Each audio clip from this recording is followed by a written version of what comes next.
My parents favored my sister with an extravagant wedding but paid nothing for mine. They revealed I was adopted and had been hiding letters from my birth mother for years. Hi everyone. I'm Julian, 28F, and I need advice about a situation with my sister Amy, 32F, and our parents.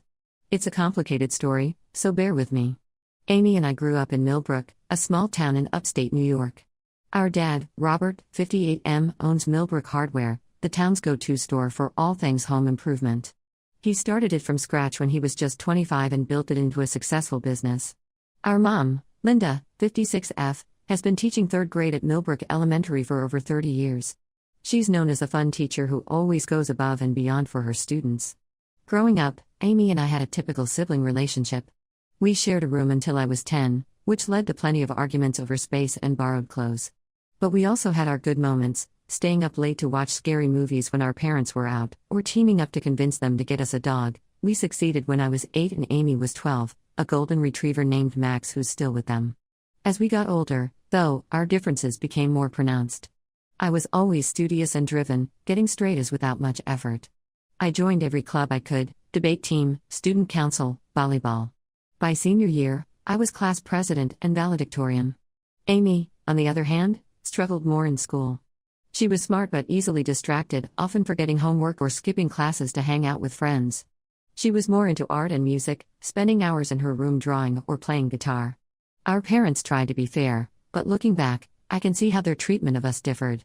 They'd praise me effusively for every accomplishment, while Amy's achievements were met with more subdued reactions. When Amy got in trouble for skipping school, they'd ground her for weeks.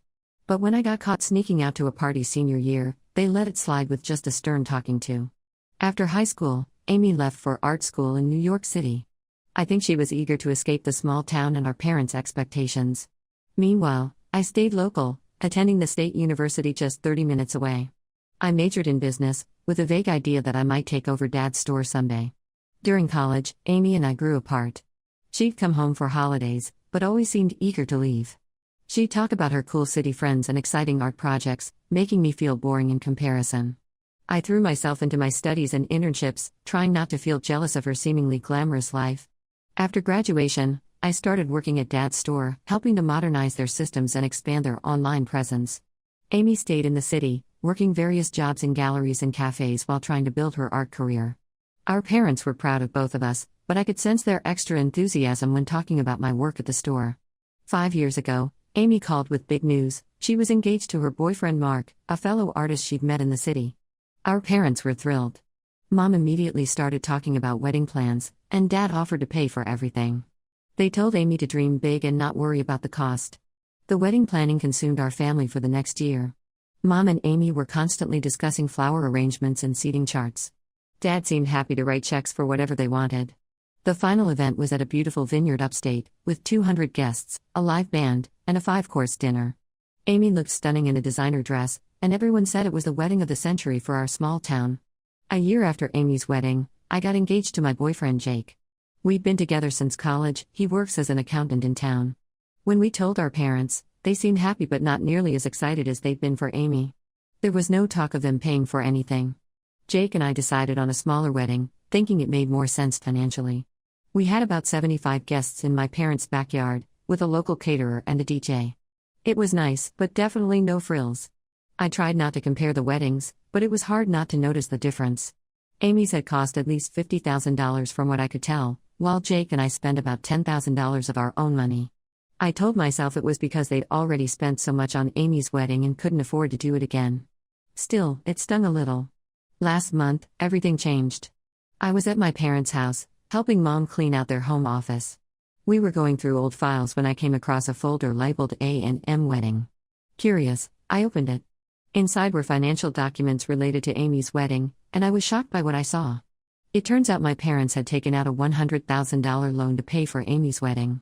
The documents showed they were still making monthly payments on it, 5 years later. I couldn't believe it.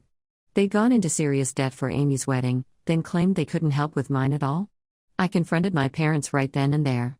At first, they tried to brush it off, saying it wasn't a big deal. But when I pressed, they got defensive. Mom said Amy needed the boost more than I did.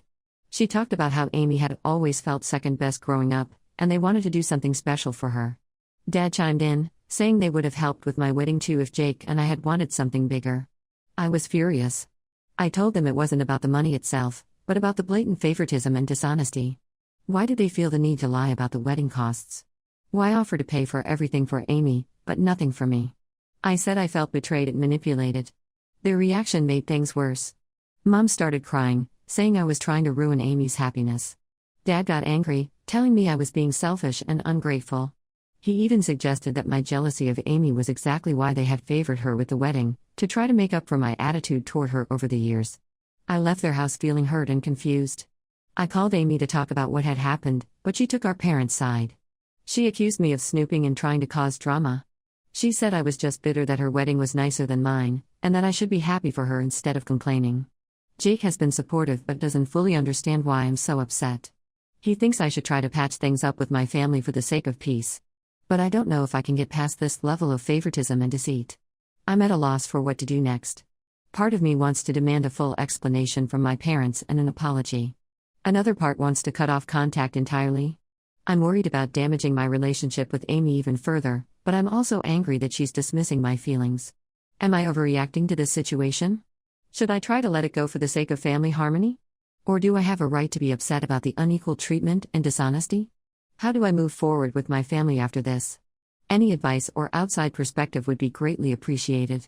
Update 1. Thank you all for the supportive comments on my last post. Your insights and advice have been incredibly helpful as I've tried to navigate this situation. A lot has happened in the past 2 weeks, and I wanted to give you an update. After taking some time to process my emotions, I decided to try having another conversation with my parents. I hope that if I approach them calmly, we might be able to have a productive discussion about why this hurt me so much. So last Saturday, I went over to their house to talk things through. Unfortunately, it didn't go as I'd hoped. As soon as I brought up the wedding loan, my mom got defensive. She accused me of trying to ruin Amy's happiness and said I was acting like a spoiled brat. She insisted that they didn't owe me anything and that I should be grateful for everything they'd done for me over the years. My dad wasn't much better. He said that Jake and I make good money and didn't need their help, while Amy and Mark were struggling artists who deserved the extra support.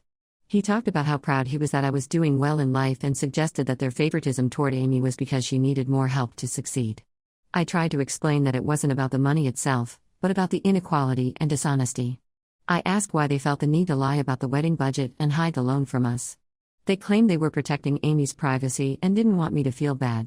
But that explanation doesn't make sense to me. Why offer to pay if they were going to hide the true cost?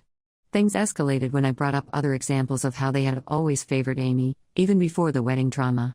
I talked about how they'd praise her effusively for small accomplishments while taking my achievements for granted. How they'd been much stricter with me growing up, punishing me for things they'd let slide with Amy. My mom started crying, saying I was being cruel and ungrateful. My dad told me I needed to leave if I was just going to attack them.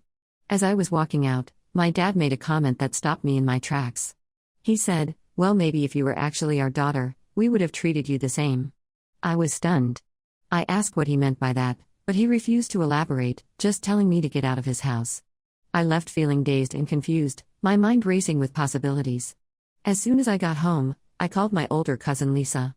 She's always been like a big sister to me, and I hoped she might have some insight into what my dad meant. When I told her what happened, she was quiet for a long time. Then she revealed something that turned my world upside down. According to Lisa, when I was a baby, my biological mother, my dad's first wife, passed away. My dad remarried my current mom when I was about 2 years old. She legally adopted me, but I'm not her biological child. Amy is their biological child together. I was speechless. Lisa apologized profusely for keeping this from me all these years. She said the family had agreed never to tell me, wanting me to feel like I fully belonged. She only knew because she overheard her parents discussing it years ago. After I got off the phone with Lisa, I immediately called my parents. I demanded they tell me the truth about my birth mother. At first, they tried to deny it, but eventually they admitted everything. They claimed they never told me because they didn't want me to feel different or unloved. But their actions over the years tell a different story. Suddenly, so many things about my childhood make sense. Why Amy was always treated as special and fragile. Why I was pushed to be perfect all the time. Why there was always an undercurrent of tension in our family that I could never quite put my finger on. I feel like my entire life has been a lie. All those times I felt like an outsider in my own family, I was right. I'm struggling to process the fact that the woman I've called mom my whole life isn't my biological mother. And I'm angry that this huge part of my identity was kept from me for 28 years. Jake has been wonderfully supportive, but he doesn't really understand what I'm going through. How could he? I don't even understand it myself. Amy is radio silent. I'm not sure if she knew the truth or not. Part of me hopes she was in the dark too, because the idea that my own sister kept this from me is too painful to contemplate. I'm considering getting a DNA test to confirm everything and possibly try to find my biological mother's family. I have so many questions. What was she like? Do I have other relatives out there? Why did my dad remarry so quickly after her death? At the same time, I'm terrified of what I might discover. What if my birth mother's family doesn't want anything to do with me? What if learning about her makes me resent my adoptive mom even more? Part of me wants to go no contact with my parents, at least for a while. I'm so angry and hurt by their deception. But I'm also scared of losing my entire support system. Despite everything, they're the only parents I've ever known. I'm feeling lost and overwhelmed. How do I even begin to process this level of betrayal? Should I confront the rest of my extended family about keeping this secret? How do I move forward in my relationship with Amy? I would greatly appreciate any advice or words of support as I try to figure out my next steps. Has anyone else discovered they were adopted as an adult? How did you handle it? I'm trying to take things one day at a time, but I'm struggling to imagine how I'll ever trust my family again after this. Update 2. It's been a roller coaster few months since my last update, and I wanted to share some developments with you all. Your support and advice have been incredibly helpful as I've navigated this difficult situation. First, I did go ahead with DNA testing to confirm what my parents told me.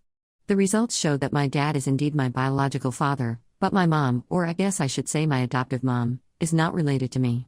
The test also revealed that I have some half-siblings on my biological mother's side, which was unexpected. I've been in contact with 2 of these half-siblings, a brother and a sister who are a bit older than me.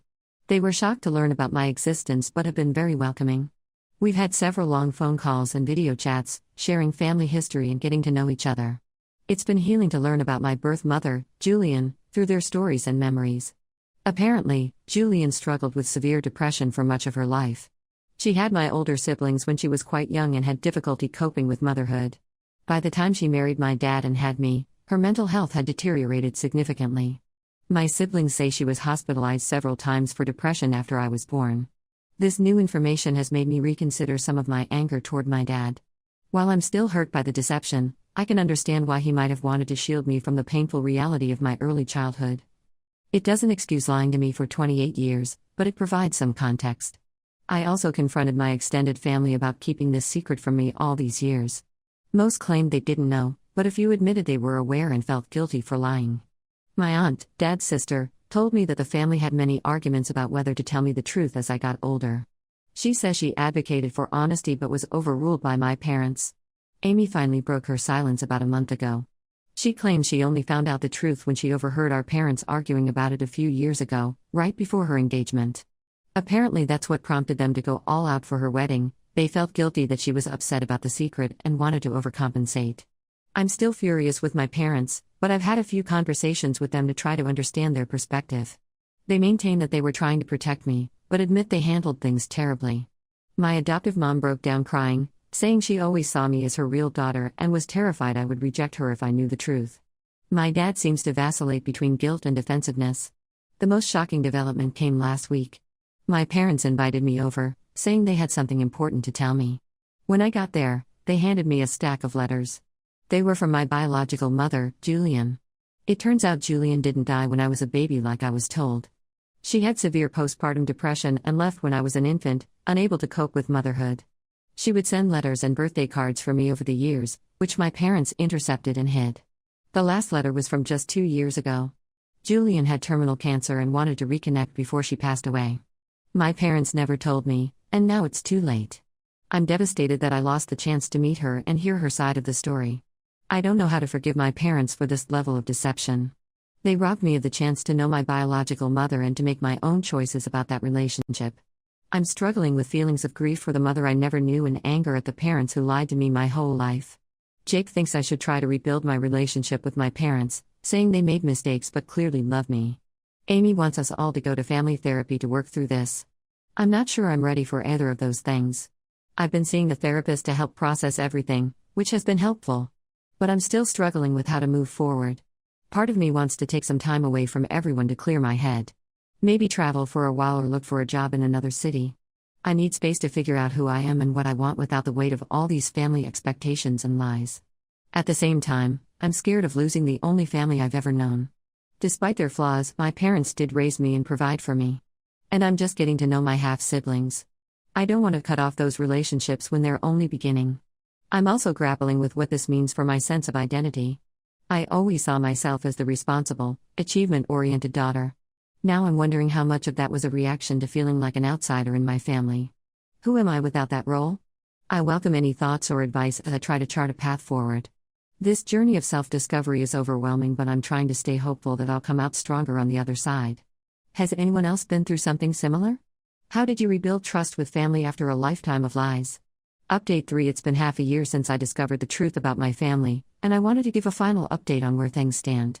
After a lot of soul-searching and discussions with my therapist, I decided to take a job opportunity on the other side of the country. I'm now working as a marketing manager for a tech startup in San Francisco. The change of scenery has been good for me. I needed physical and emotional distance from my family to process everything and figure out who I am outside of their lies and expectations. Jake has been incredibly supportive throughout this whole ordeal. He's planning to join me in San Francisco once he wraps up some work commitments back home. We're excited to start this new chapter of our lives together. Before I left, I had one last conversation with my parents. It was difficult, but I felt it was necessary for my own peace of mind. I told them that while I understand they thought they were doing what was best for me as a child, I cannot fully forgive them for hiding my biological mother's letters and denying me the chance to meet her before she passed. That was a choice they made when I was an adult, prioritizing their own comfort over my right to know my history. My dad seemed to understand and expressed genuine remorse. My adoptive mom had a harder time accepting my feelings, but I think she's starting to realize the depth of hurt their actions caused. We've agreed to go to family therapy when I'm back in town for holidays, which feels like a step in the right direction. I've decided to maintain low contact with my parents for now. We exchange occasional texts and have short phone calls every few weeks. It's not ideal, but it's what I can manage at the moment. I need time to rebuild trust, if that's even possible. Amy and I are slowly reconnecting. She's apologized for her initial reaction and seems genuinely remorseful about her role in everything. We're not as close as we once were, but we're working on building a new kind of relationship based on honesty and mutual understanding. One of the most positive developments has been building relationships with my half-siblings from my biological mother's side. My brother David and sister Emily have been incredibly welcoming. They've shared photos and stories about our mother, helping me piece together a picture of who she was. It's bittersweet. I'm grateful to have this connection to her, but it also highlights everything I missed out on. I've also been in touch with some of Julian's extended family. They filled in more details about her life and her struggles with mental health. While it's painful to learn about the difficulties she faced, it's also helping me understand my own history better. Therapy has been tremendously helpful as I work through my feelings of grief, anger, and confusion. I'm learning to embrace my complex family history rather than feel ashamed of it. I'm also working on setting healthier boundaries and advocating for my own needs, skills I realized I never really developed in my family of origin. The DNA test opened up some unexpected doors too. I discovered I have a talent for painting, something I never explored before because I was so focused on living up to my family's academic expectations. I've been taking classes here in San Francisco and find it incredibly fulfilling. I can't help but wonder if this artistic streak comes from Julian. Looking ahead, I'm cautiously optimistic about the future. This experience has been incredibly painful, but it's also given me the push I needed to take control of my own life and identity. I'm excited to continue exploring who I am outside of my family's shadow. Jake and I are talking about starting a family of our own in a few years. The idea is both exciting and terrifying given everything I've learned about my own family history. But I'm committed to breaking the cycle of secrets and creating a home built on honesty and open communication. Thank you to everyone who has offered support and advice throughout this journey. Your kindness and perspective have been a lifeline during some very dark times.